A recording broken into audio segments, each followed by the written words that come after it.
What are the must-have apps for any expat living in Thailand? If you've never been to Thailand before or haven't spent enough time there to sort of see how things work, Thailand has a very developed digital service economy. You can do just about anything with an app there. So here we're going to talk about what are the main apps that any expat will want to have on their phone to make their life a lot more easier living in Thailand. The first app that many people will use is Grab. This is basically the Uber of Thailand.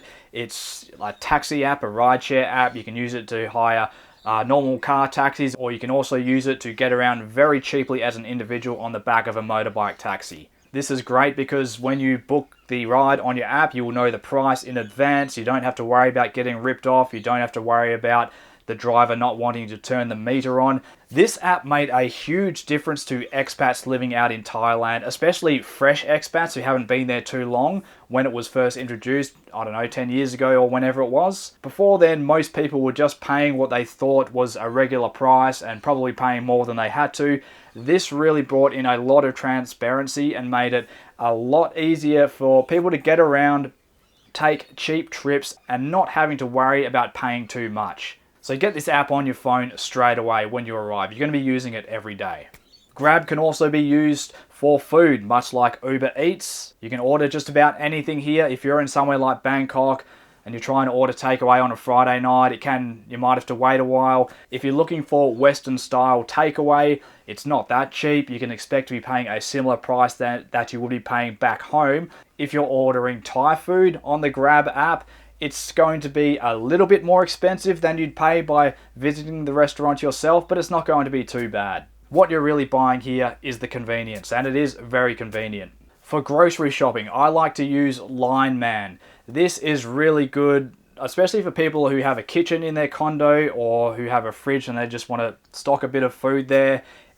This is the way to do it. With the Line Man app, you can go on and order from all of the major supermarkets in Thailand, like Big C and Tops and so on. You can pick out exactly what you want, your bread, your milk, your eggs, and you can more or less have it delivered to your door within an hour, and a lot of times the delivery will be for free as well. Especially if you don't live within walking distance to a supermarket, this app is going to make your life very easy. Next up is Lazada. This is the Amazon of Thailand. Here you can buy kitchen appliances, electronics, furniture, tools, just about anything you'd ever want to buy, you can buy on Lazada.